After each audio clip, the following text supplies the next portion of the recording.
E o capítulo 25, de Mateus, ele vai nos mostrar de como vai ser a maneira que Deus vai lidar com os judeus, com os gentios e conosco, os cristãos.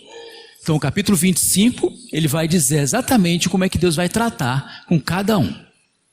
Como é que vai ser o tratamento de Deus para cada uma dessas categorias. Os judeus, eles têm um papel importante nesse cenário dos últimos dias. Nós vamos ver agora há pouco nas 70 semanas de Daniel, a importância do povo de Israel. Aleluia. Vamos pular então para o capítulo 4 e 5, fala do nosso arrebatamento após a tribulação de 1 Tessalonicenses, tá? O capítulo 2, que é o que nós vamos abordar aqui agora, e um pouquinho do livro de Apocalipse. Além dessas grandes mudanças que a gente tem acompanhado, mudanças no campo geopolítico, no campo da decadência moral, todo esse cenário é uma preparação, Os valores morais, eles estão perdendo o seu efeito. E tudo isso já é uma ação do que nós vimos aqui em 2 Tessalonicenses capítulo 2. Deixa esse livro aberto aí, que nós vamos explorar um pouquinho esse livro aqui agora.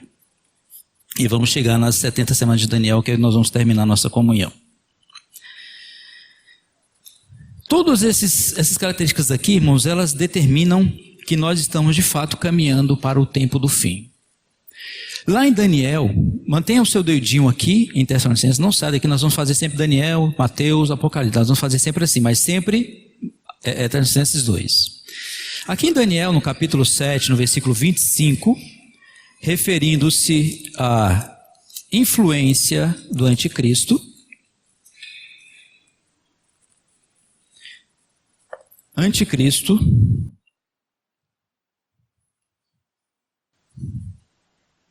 deixa aí marcadinho. Aqui no capítulo 7, versículo 25, preste bem atenção no que diz esse texto. Olha só. Proferirá palavras contra o Altíssimo. Quem é o Altíssimo? Deus. Magoará os santos do Altíssimo. Magoar, desgastar, maltratar os santos do Altíssimo. E cuidará, preste bem atenção, em mudar os tempos e a lei. Por exemplo, os mais antigos, quando estão conversando e se lembram no que diz respeito à criação que foi fornecida a eles, sentem saudade.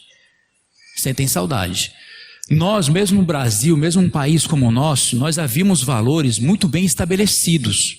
Uma ordem muito bem estabelecida dentro do que diz respeito ao âmbito familiar, de respeito com os mais velhos, não é? Nós chamávamos as pessoas mais velhas de tio, nós tínhamos uma reverência com os nossos professores, nós tínhamos uma consideração enorme pelos nossos professores, não era assim alguns anos atrás? Esse era um tempo. Essas mesmas coisas, elas permanecem hoje? Hoje, o que nós temos nas escolas? Um exemplo, cadeira voa para cima do professor. Cadeira voa. Hoje, aluno parte para cima do professor para dar porrada no professor. Ou seja, nós estamos vendo que algumas coisas estão mudando. Os tempos estão mudando. Mata, né? Mata, exatamente. Ou seja, a ideia da autoridade, ela está simplesmente se evaporando. Não há mais respeito às pessoas mais velhas, não há mais consideração com as pessoas mais velhas. Não há mais, porque é uma mudança de tempos que nós estamos vivendo hoje. E no que diz respeito à família, a família tem mudado, sim ou não? A constituição da família, algum tempo atrás, era pai, mãe e a sua prole. Isso era família. Esse conceito de família está mudando de uma forma drástica, de uma forma dramática. Hoje não se pensa mais simplesmente... E outro detalhe, marido e mulher viviam para sempre até que a morte os separassem. Esse era o conceito, esse era o valor das épocas, daquele tempo. Só que hoje isso, irmão, não passa mais na cabeça das pessoas. Isso é insignificante. Aí nós vamos entender, se ele está mudando os tempos e a lei, ele está mudando referente a quê? As coisas que Deus criou. Lembra do capítulo 2, lá no versículo 8, fala que ele vai se opor a tudo que se chama Deus. Então, para que o anticristo ele surja, tem que estar o quê? Um caos. Tem que haver uma desordem completa, onde valores de honestidade já não existem. Integridade, muito menos. Fidelidade, muito menos. Essa é a ordem que está imperando os nossos dias. As épocas mudaram, as leis também estavam mudando. Adultério, alguns anos atrás no nosso Código Civil, os advogados aqui que me ajudem, era pena de... Tinha uma pena, não tinha? Era quantos anos? De adultério? Ele esqueceu. Enfim... E a pessoa ofendida podia matar o ofensor. Era considerado crime. Ou seja, as nossas leis, elas estão também mudando. E isso tudo para gerar o quê, meus irmãos e minhas irmãs? O caos. Este mundo tem que estar o caos total para que esta figura, esse personagem que nós chamamos de anticristo, ele surja e de uma certa maneira ele coloque ordem nas coisas. Olha que coisa boa. Imagina você encontrar uma coisa totalmente cheia de desordem e de repente você vai encontrar uma pessoa que vai colocar ordem nas coisas. Vai restabelecer a ordem nas coisas. Como é que você acha que as pessoas vão ver essa figura? Imagina, estava tudo caótico, estava tudo uma desordem total. Não havia respeito, não havia... os patrões escravizavam os empregados não respeitavam patrões. Era uma coisa terrível. Nós já estamos já presenciando tudo isso. E de repente vem uma pessoa, irmãos, e consegue colocar ordem em tudo. Ele vai estabelecer ordem em tudo, vai ter tudo que nós buscamos hoje, ele vai oferecer de uma forma abundante. Tudo que nós almejamos, que nós lutamos no nosso dia a dia, uma casa própria, um carrão, contas bancárias poupudas, casa na praia, tudo que o coração humano almeja, curas, tudo. Imagina como é que essa pessoa vai ser vista com a facilidade de informações que nós temos hoje. Imagina. Essa pessoa vai ser muito bem vista. Muito bem vista. Ele vai ser adorado. Imagina, ele vai ser adorado. Aí eu lhe pergunto, num contexto desse, quem é que quer saber de Deus? Ninguém, num contexto de bonança, lembra-se do Criador. Não lembra-se, irmão. Nosso coração, ele é corrupto. O nosso coração é endurecido, nós só entendemos uma linguagem: dor, sofrimento, falta, ausência de coisas primárias, necessárias que nós temos para nos recordar do nosso Criador. Muitas vezes essa é a nossa condição que nós vivemos. Então, essa figura, ele vai cuidar em mudar os tempos e a lei. Ele vai cuidar em mudar os tempos e a lei. Vamos abrir nossas Bíblias aí em Daniel capítulo 9. A partir do versículo 24. Mantenham seu dedinho lá em 2 Tessalonicenses, tá bom? Eu vou ler esses versículos, vocês prestem atenção, por favor. 70 semanas, Daniel capítulo 9, versículo 24. 70 semanas estão determinadas sobre o teu povo e sobre a tua santa cidade, para fazer cessar a transgressão, para dar fim aos pecados, para expiar a iniquidade, para trazer a justiça eterna, para cerar a visão e a profecia, e para ungir o santo dos santos. Versículo 25. Sabe e entende, desde a saída da ordem para restaurar e para edificar Jerusalém, até ao ungido, ao príncipe, 7 semanas Preste bem atenção. E 62 semanas, as praças e as circunvalações se reedificarão, mas em tempos angustiosos. Depois das 62 semanas será morto o ungido, e já não estará. E o povo de um príncipe, que não é o mesmo príncipe que nós vimos no versículo anterior, que há de vir, destruirá a cidade, o santuário, e o seu fim será num dilúvio. Até o fim haverá guerra, desolações são determinadas. Versículo 27. Ele fará firme aliança com muitos por uma semana, na metade da semana fará cessar o sacrifício e a oferta de manjares. Sobre a asa das abominações virá o assolador, até que a destruição que está determinada se derrame sobre ele. Lembra que eu falei para os irmãos que nós temos que olhar para a nação de Israel? A nação de Israel, aquele paizinho desse tamanhozinho, ali no Oriente, nós temos que prestar atenção àquele país, o que acontece lá. Os acontecimentos que lá acontecem, eles têm uma relação muito próxima comigo e com você. Essas 70 semanas que Daniel ele teve essa revelação, ela se refere em especial, primeiramente, ao povo de Israel.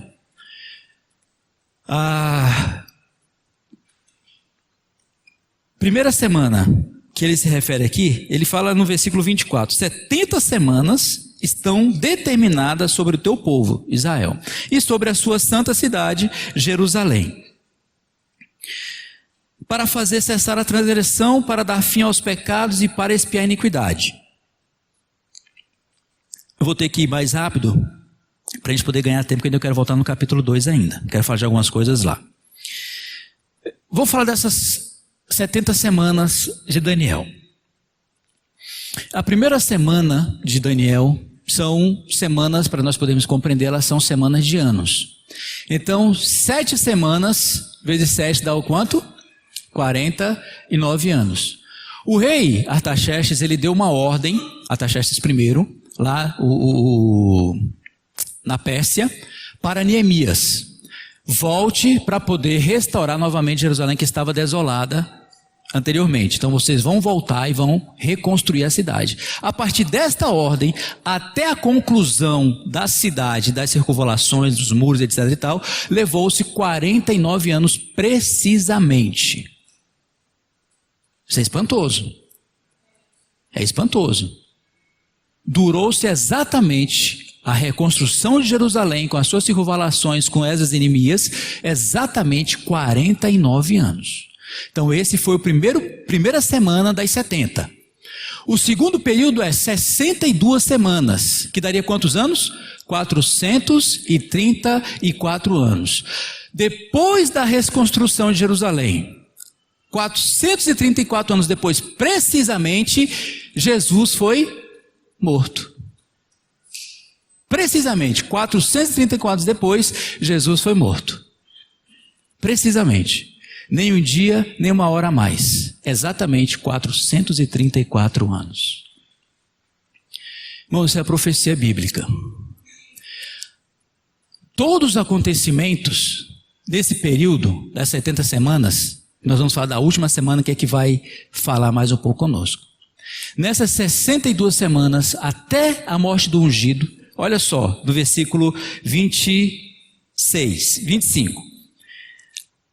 Para restaurar e para edificar Jerusalém, primeira semana, até o ungido, ao príncipe, 7 semanas, para poder reconstruir, e 62 semanas, as praças e as circunvalações, mas em tempos angustiosos. Depois das 62 semanas será morto o ungido, ou seja, Jesus, e já não estará. E o povo de um príncipe, esse povo de um príncipe aqui, está sendo primeiramente a Tito, comandante do Império Romano, que depois que estava tudo bonitinho, tudo ajeitadinho lá, ele foi lá com o seu povo todinho e destruiu toda a cidade de Jerusalém, no ano 70 depois de Cristo. Só que esse general romano Tito, ele está prefigurando o anticristo. O que Tito fez em Israel, o anticristo fará com Israel de novo. Que eles estão reconstruindo esse templo que existe hoje. O templo é importante para que o desencadear dos acontecimentos da última semana aconteça, para ele poder desencadear os últimos dias de fato. Aí O que Tito fez com seu povo, destruiu tudo, e ele colocou lá, ele em vez de sacrificar animais limpos no templo, a história confirma que ele sacrificava porcos, porque porcos era considerado pelo povo judeu como animal imundo. Olha só. Olha aí. Depois os irmãos podem pegar esse diagrama, ficou muito bonito. Parabéns de novo, meninos. Vocês são incríveis. Então eu vou falando, vocês vão acompanhando aí, tá bom?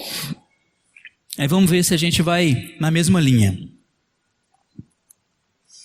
Então essas primeiras 70 semanas, ela está se referindo especificamente para Israel. Então, quando Jesus Cristo morreu, a história do povo judeu, espiritualmente, biblicamente falando, ela tem uma pausa. Está parado a história de Israel no que diz respeito biblicamente. Nós agora, no versículo 27, olha só, que aqui diz assim, o versículo 27, ele fará firme aliança com muitos por uma semana. Essa última semana, primeira semana, 49 anos, agora a segunda, 62 semanas, quase 34 anos, e a última semana de 7 anos, fechando os 70 anos. Então, quando o Senhor Jesus foi morto, a história de Israel teve uma pausa. Parou, está parado. O irmão Ezra no livro fala que o cronômetro já voltou para a mão de Deus novamente. Deus já está a ponto, todos os acontecimentos já estão acontecendo e estamos somente aguardando o clique de Deus. Quando Deus fizer assim, pronto, a história de Israel novamente entra novamente nesse contexto, que é quando o anticristo ele vai surgir, ele por ser um político habilidoso, um político entendido em intrigas, ele vai conseguir conciliar as nações, olha só, ele vai conseguir influenciar de tal maneira as nações, para deixarem Israel reconstruir o seu templo. E segundo os estudiosos, fala que Israel já com todo o material para o seu templo já preparado. Tudo que é necessário para construir o templo novamente, que tem uma mesquita em cima do lugar onde é o templo de Israel, lá as escavações estão lá, já foram encontradas já, em cima dela tem uma mesquita muçulmana. Você imagina se Israel mexer nessa mesquita, o que acontece? Então eles não podem mexer. Esse homem que vai surgir, habilidoso, entendido de intrigas, ele vai conseguir fazer um negócio especial, para conciliar todos os interesses das nações, para deixar Israel poder construir o seu templo. Aí nesse momento, a última semana vai se dar início. Ele vai fazer aliança com muitos por uma semana, que é a última semana da nossa história, antes do último e definitivo período de 1000 anos. Lembra dos 6.000 anos da criação? Nós estamos agora vivendo os últimos 6. O 7º vai ser o descanso de Deus. Eu vou falar um pouco agora dessa semana que está faltando, de 2 períodos. Essa última semana de 3 anos e meio, onde essa figura chamada anticristo, que nós não sabemos se era um político, muitas pessoas ao longo do tempo, eles foram apresentando diversos políticos que foram surgindo, já disseram que foi Sarkozy, o Nicolas Sarkozy, na França, já disseram que era o Lula, não é o Lula. Ele não tem essa capacidade, me perdoe aos fãs dele. Já disseram que era o Bolsonaro, ele também não tem essa capacidade. Vocês já viram que ele não tem mesmo, né? Ele não tem essa condição. Já disseram que era o Donald Trump. Já se viu também que ele não tem habilidade para fazer isso. Então, será um político. Isso nós sabemos. E a Bíblia relata algumas características dele. Esse político que vai ser entendido em intrigas, essa é uma das características dele. Imagina você, uma pessoa se colocar entre 2 pessoas, cutucar um para intrigar com o outro e se coloca no lugar do outro para defender esse, mas jogando o outro contra o outro e ele vai se colocar no meio como se fosse o pacificador. Ele vai conseguir juntar as 2 partes e dizer, olha, vamos avaliar os interesses de vocês. Vocês estão brigando pelo quê? Por causa disso aqui. Não, então você cede um pouquinho e a sua habilidade vai ser tamanha que ele vai conseguir chegar a isso. Então, devido a essa habilidade política que ele vai ter, ele vai conseguir trazer tempos de paz, tempos de tranquilidade, tempos de prosperidade, onde nós vamos alcançar os nossos sonhos materiais. nós vamos conseguir ter a nossa casa própria, a nossa casa confortável, os nossos móveis, nossa TV de 60 polegadas, sei lá, não sei se é seu sonho, o seu carrão, os seus equipamentos eletrônicos, sua casa na praia. Vai ser um período muito especial os 3 anos e meio iniciais. As pessoas vão ter acesso à saúde, não vai ser essa confusão que nós temos hoje nos nossos hospitais, que estão à beira do caos. Equipamentos de última geração, doenças que antes eram incuráveis serão curadas nesse período. Você imagina, irmão, uma pessoa vai fazer tudo isso. Ele vai proporcionar tudo isso. Essa pessoa. No primeiro momento, essa aliança que ele vai fazer para trazer essa paz, essa prosperidade, vai ter trabalho para todo mundo, ninguém vai estar preocupado, ninguém vai estar desempregado. Imagina hoje a dificuldade, nós temos aí acho que 12 milhões de desempregados no Brasil, não vai ter. Vai desaparecer, vai todo mundo estar prosperando, todo mundo vai estar ganhando dinheiro, suas contas vão estar poupudas. Então você imagina como é que nosso coração vai estar nesse momento? Deleitando-se, alegre demais. Nós não vamos ter tempo para nos reunir, porque nós temos que fazer as nossas viagens que nós queríamos. Conhecer os lugares que nós queríamos, é ou não é, Ângela? Conhecer todos os países da África, conhecer os países da Ásia, a Oceania, aquela coisa toda, aqueles lugares belos, né? A Grécia, né, Alexandre? Alexandre é porque já conheceu mais da metade do mundo, então ele está fora. Mas nós, meros mortais, essa vai ser a condição que ele vai proporcionar. Só que aí, meus irmãos, 5:3, 1 Tessalonicenses capítulo 5, versículo 3. Quando andarem dizendo paz e segurança, eis que virá repentina destruição, como vêm as dores de parto para que está para dar à luz, e de nenhum modo escaparão. Aí no livro o irmão Wesley ele cita o navio Titanic, aquele de 1912 que bateu em um iceberg.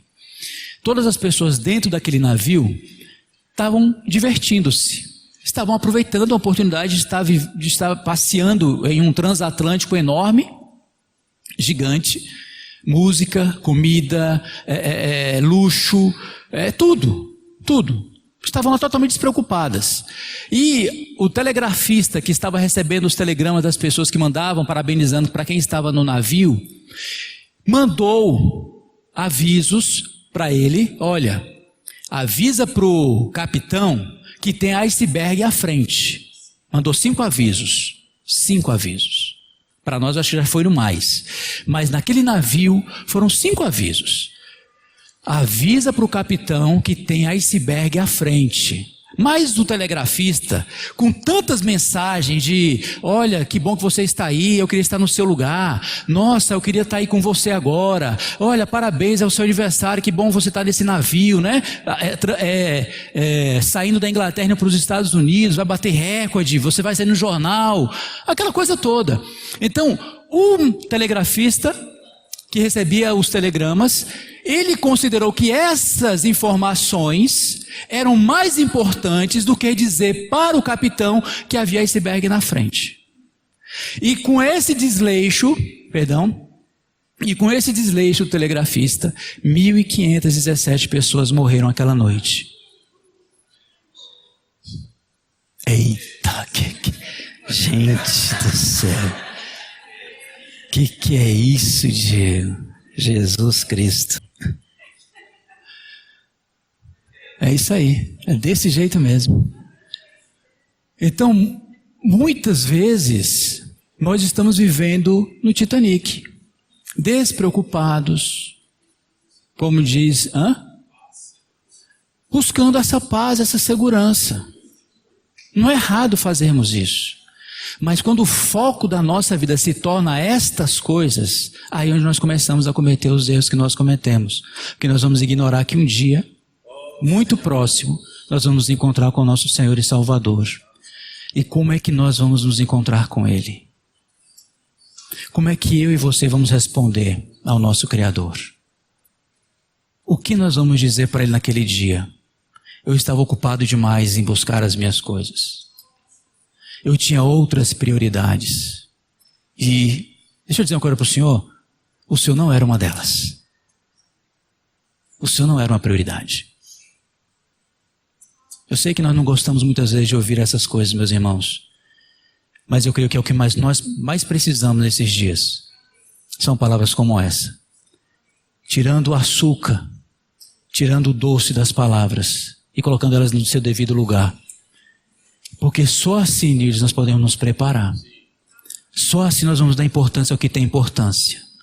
Só assim nós vamos deixar as coisas que muitas vezes nos distraem no nosso dia a dia para nós não lermos a Bíblia. E essa é uma ação do anticristo. Vamos voltar para o texto, agora capítulo 2 de Tessalonicenses. E nós vamos fazer a conclusão da nossa comunhão dessa noite. Meninos, muito obrigado por essas imagens, viu? Formidável. Vocês estão de parabéns. Veja aqui que no capítulo 2, no versículo 1, ele fala: no que diz respeito à vinda de nosso Senhor Jesus Cristo e à nossa reunião, nosso arrebatamento, nós vos exortamos a que não vos demovais da vossa mente, não fiquem confusos, não fiquem inquietos na mente de vocês, confusos, nem vos perturbeis, quer por espírito, quer por palavra, quer por epístola, como se procedesse de nós. Sabe esses acontecimentos que acontecem na sociedade? Muitas pessoas falam que o dia do Senhor chegou. Algumas pessoas até programaram e disseram que em 1844 Jesus iria voltar. Houve uma igreja, chamar assim, que afirmou que em 1844 nós teríamos o fim desta era. E nesse período, as pessoas que acreditaram nessa informação venderam suas casas, venderam suas propriedades, foram para um morro, se proveram de comida, de etc e tal, e esperaram esse período, e disseram ainda que era em outubro de 1844, e esse dia não chegou. Então Paulo aqui, ele também estava enfrentando a mesma situação. Havia acontecimentos nesse momento na igreja em Tessalônica acontecendo. E Paulo está dizendo: olha, eu quero que vocês não fiquem inquietos na mente de vocês. Preservem a mente de vocês naquilo que é importante, que é o que eu vou dizer para vocês agora. Isso aqui é importante. Antes que o nosso Senhor venha, antes do nosso arrebatamento com Ele, algumas coisas vão acontecer. Vamos voltar nossos olhos para o texto. O dia por epístola, como supondo que tenha chegado o dia do Senhor. Versículo 3. Ninguém de nenhum modo vos engane. Fale comigo, engane. Você sabe por que enganar é iludir? E você consegue iludir alguém com uma coisa que é muito semelhante. Você não consegue pegar uma nota de R$100, uma outra nota de R$100 cheia de defeitos. Você vai conseguir identificar. Mas a falsificação, às vezes, ela é tão bem feita que só alguém que conhece a verdadeira nota vai saber o que é falsa. Então, se você não sabe o que é verdadeiro, você jamais vai distinguir o que é falso. Não vai saber. Então, Paulo está dizendo aqui para os crentes em Tessalônica, está dizendo para nós também. Eu vou dizer para vocês o que é verdadeiro. Guardem isso. E lembra que Jesus falou no versículo 3, no versículo 4 de Mateus 24? Primeira coisa que Jesus falou quando ele começou a falar acerca da sua vinda: olha, eu não quero que ninguém vos engane. Ninguém de nenhum modo engane vocês. Ninguém de nenhum modo iluda vocês. Não pense que os acontecimentos à volta de vocês, os acontecimentos na sociedade, na natureza, na economia, é o fim. Isso não é o fim. É somente o princípio. É somente aquela pontinha dizendo para nós: olha, se preparem. Eu estou voltando. Olha a tua vida. Cuide da tua vida. Como é que você está andando hoje? Como é que você está vivendo hoje? Você está andando como se estivesse vivendo no Titanic, aguardando o iceberg bater e achando que naquele último momento você vai poder se salvar? Lembre-se, 1.517 pessoas morreram naquele dia. Olha só, ninguém de nenhum modo vos engane, porque isto... o que? A vinda do Senhor não acontecerá sem que primeiro, antes do Senhor voltar, alguma coisa vai acontecer. O que é que vai acontecer antes da vinda do Senhor, Roberto? Apostasia. Apostasia é deserção, é abandono da fé. Veja, o que é que Jesus falou em Mateus, em Lucas 18. Lucas 18. Olha isso aqui, meus queridos. Versículo 8. Olha só. Digo-vos que depressa lhes fará justiça. Contudo, quando vier o Filho do Homem, achará porventura o quê? Lembra que apostasia é o quê? Abandono e deserção da fé. Eu ia te perguntar para você, a que o texto está se referindo? Aos crentes verdadeiros ou aos crentes falsos?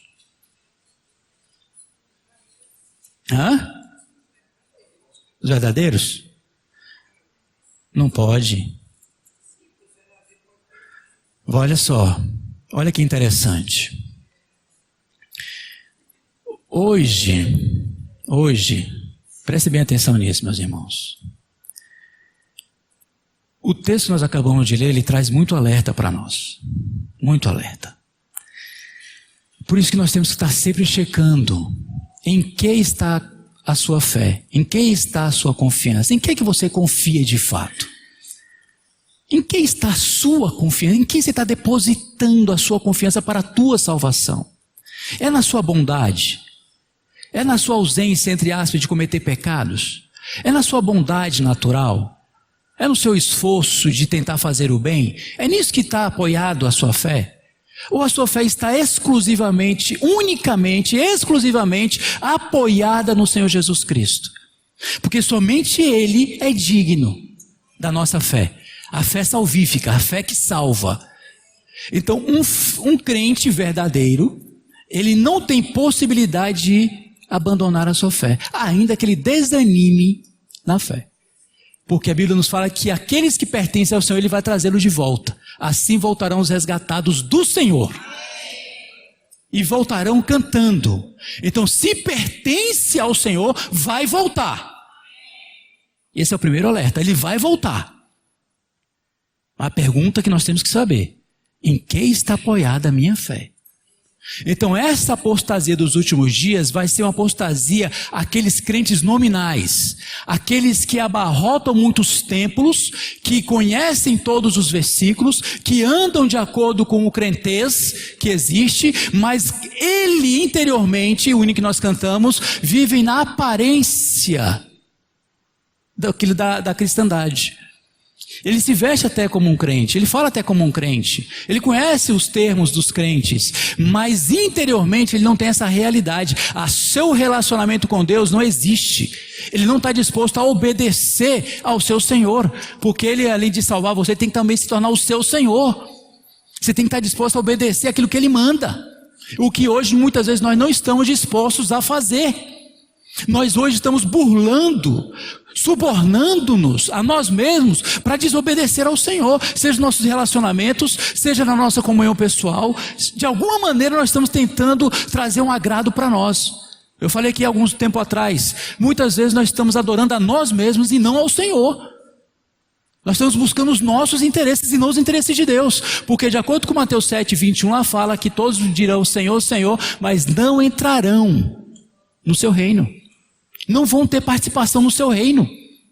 Somente aqueles que fazem, estão dispostos, colocam o seu coração, a sua vida, para fazer a vontade do meu Pai que está nos céus. Esses entrarão no reino. Então esses que abarrotam muitos templos, que amam as músicas evangélicas, esses que não têm compromisso com a verdade de Deus, rejeitam a verdade de Deus, essas pessoas vão apostatar da fé. Sabe por quê? Olha, continua a leitura do versículo. E quando surgir essa apostasia, que é essa deserção clara, e seja revelado o homem da iniquidade, o filho da perdição, que é o anticristo, aquele que nós já acabamos de falar lá em Daniel, o qual se opõe e se levanta contra tudo que se chama Deus. Porque enquanto tudo está bem, Deus está disposto a fazer tudo o que você quer, entre aspas, dá tudo que você quer, tudo que você está buscando, não há oposição nenhuma, não tem por que eu querer me apostatar desse Deus, porque esse Deus é bom demais. Agora, quando surgir uma perseguição, que as pessoas vão começar a aprender, vão começar, você vai ficar angustiado, por causa da sua fé em Jesus, aí sim nós vamos ver quem é crente mesmo. Por isso que eu falo, irmãos, eu sei que os irmãos ficam chateados às vezes comigo algumas vezes. Não estamos aqui para representar nada. Nós temos que estar vendo como é que está a nossa vida diante de Deus, como é que está o nosso viver diante de Deus. Ele nos dá uma ordem simples, Josemir Williams. Simples, uma ordem simples. Nós não estamos dispostos a fazê-la. Ele não está pedindo nada mirabolante para nós. Nada mirabolante. Estava falando com a minha esposa hoje, antes da gente vir. O Senhor fala para nós, você precisa perdoar o irmão. Alguma coisa mirabolante nisso? Você acha alguma coisa mirabolante nisso? Mas o que é que nós fazemos? Nós vamos dar centenas de desculpas para não perdoar. Não é assim que nós fazemos? Isso caracteriza de quê? Se ele falou que eu tenho que perdoar, ele falou que eu tenho que perdoar. Ele falou que eu tenho que sentir para perdoar, não. Ele falou que eu tenho que perdoar. É assim que ele diz. Mas nós não. Qual é a história que nós vivemos? Do passional. Irmão, eu não senti de perdoar o Fábio. E quem disse que Deus está pedindo para você sentir alguma coisa? Ele disse que você tem que estar disposto a perdoar, meu amigo. É simples assim. Mas nós não. Nós vivemos na esfera do emocional. E nós estamos sendo cada dia mais bombardeados com isso. Você tem que sentir para você ir para a reunião. Você tem que sentir para você perdoar o irmão. Você tem que sentir para ler a Bíblia. Você tem que sentir para orar. Tem que sentir. Se ele não sentir, você não ora. Aí se eu te perguntar, você sentiu essa semana de ler a Bíblia? Quem sentiu aqui uma vontade louca de ler a Bíblia aqui? Ninguém sentiu nada, gente. Agora eu lhe pergunto, você leu? Essa é a pergunta que nós temos que fazer. Saber dos acontecimentos, saber dos termos, irmãos, não quer dizer absolutamente nada se nós não estamos fazendo o básico. Se nós não estamos fazendo o básico. Nós temos que estar dispostos a fazer o básico. Ele diz que nós temos que orar. Há uma religião que tem crescido muito nesses últimos dias, que é a muçulmana. Dentro dos critérios do muçulmano, para alguém se converter ao Islã, dentro digamos, da doutrina dele, você tem que ter uma prática, oração. Você tem que orar 5 vezes ao dia. 5 vezes ao dia. Você tem que orar. Deixa eu perguntar para você. Você acha que algum muçulmano, ele vai procurar em si vontade para orar 5 vezes no dia? Começando às 6 horas da manhã, 9 horas da manhã, 13 horas da tarde, 15 horas da tarde e às 18 horas? Você acha que ele tem que sentir para ele botar o tapetezinho dele para ele se ajoelhar diante de Deus e fazer a prece dele? Você acha que ele tem que sentir? Não, porque para você ser um muçulmano verdadeiro, você tem que orar 5 vezes. Então, se você tem que sentir alguma coisa, não. Mas nós vemos o quê? Na base do nosso sentimento. Irmão, hoje eu não acordei para orar. Aí simplesmente não ora. E aí depois a gente se pergunta, Neide, por que eu estou fraco?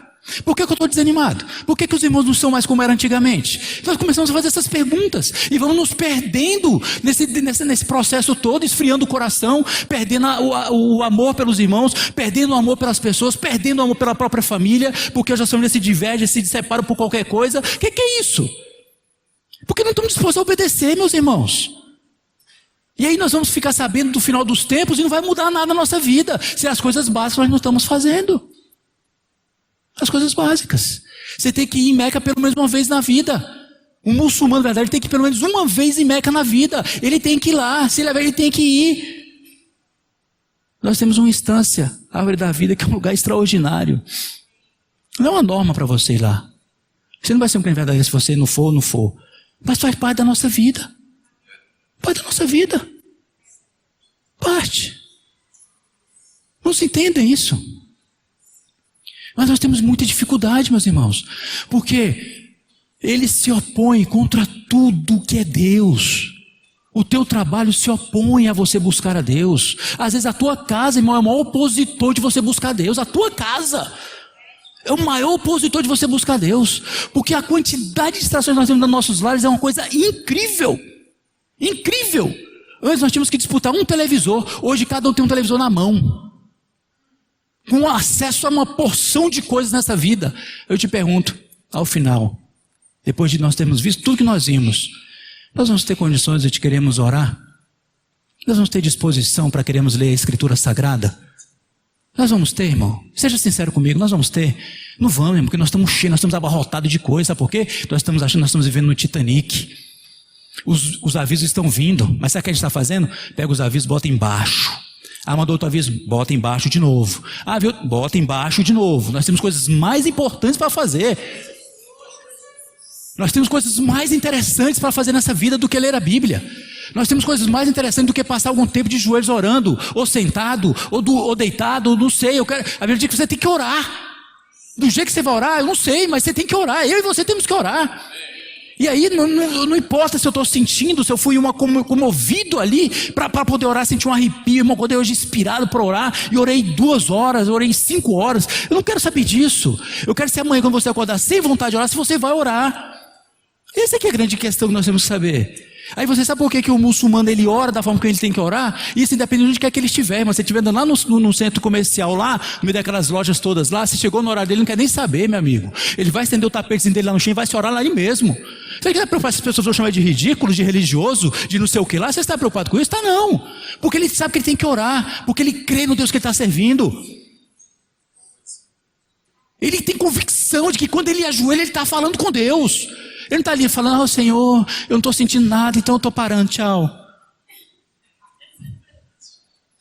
É assim que nós fazemos, irmão. Nós soltamos 2 frases. Eu nem sei se Deus está me ouvindo, ó. E aí o que nós fazemos? Estrangulamos a nossa vida de oração e não entendemos porque nos falta oxigênio espiritual.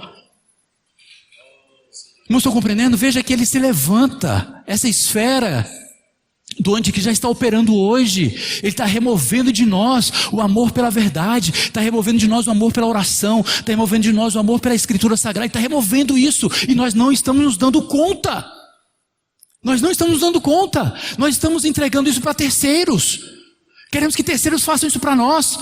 Não, meus irmãos, nós temos uma responsabilidade como povo de Deus. Nós temos um dever diante de Deus. E eu quero dizer uma coisa para você mais uma vez. Irmão, se você crê nisso que eu estou lhe falando hoje, não espere sentir, meu irmão, para perdoar alguém. Perdoe. Obedeça ao mandamento de Deus. Vai lá e perdoa. Se ele falou que você tem que reunir, irmão, reúna. E reúna mesmo para valer, para de verdade mesmo. Participe. Se envolva, de verdade. Não fique ali, porque o vírus se aloja. Ele se aloja nesse ambiente morno, que não é nem quente nem frio. Ele se propaga nesse ambiente. Meus irmãos, minhas irmãs, depois vocês leem o capítulo 13 de Apocalipse também. Ele fala um pouco do anticristo. Não vai dar para me ler todo o capítulo, nós já fizemos essa leitura. Depois eu encorajo você a lê-lo, devido ao horário. Mas vamos ponderar um pouco sobre isso. O fim está chegando. Aliás, o fim está chegando. Vamos aproveitar o tempo que nos resta. O pouco tempo que nós temos, vamos aproveitá-lo. Vamos deixar um pouco de lado a nossa soberba, deixar um pouco de lado a nossa altivez. Vamos aprender a ser um pouco mais humildes. Vamos reconhecer o senhorio de Cristo na nossa vida, Regina. Vamos entregar nossa vida a Ele. Entregar a vida a Ele. De verdade. Definitivamente. Definitivamente. Se eu só pediu para orar, eu vou orar. Eu não preciso estar sentindo para orar. Se eu pedir para que eu leia a sua palavra, porque é nela que eu encontro vida, é nela que eu encontro consolo, é nela que eu encontro encorajamento, é nela que eu encontro suprimento. Eu vou ler a tua palavra. Sequencialmente, um livro, um capítulo, eu vou ler, Senhor. Eu vou ler, eu quero me comprometer com o Senhor, porque eu creio em Ti. Eu creio que esse último dia está chegando. Eu creio que esses últimos 3 anos e meio estão muito perto. Eu quero aproveitar o tempo que o Senhor está me dando hoje. Esse tempo agora eu quero aproveitar. É hoje que eu quero aproveitar. É agora que eu quero aproveitar. Meus irmãos, Deus nos abençoe. Deus nos ajude a fazer o que nós precisamos fazer e o que nós sabemos que temos que fazer. Entregue-se a Cristo Jesus mais uma vez. Renda-se a Ele de uma forma definitiva. E quando Ele falar com você que você tem que pedir perdão a alguém, não espere sentir que você não vai sentir isso. Não espere sentir que você tem que buscar e você não vai sentir em buscá-lo. Vamos nos comprometer com Jesus. Vamos nos comprometer com Ele. Vamos valorizar o que Deus está nos dando na escola bíblica para os nossos filhos. Vamos trazer as nossas crianças. Vamos encorajar outras crianças a virem para essas reuniões. Vamos vir para a reunião para nós podermos aprender. Vamos fazer isso. Amém.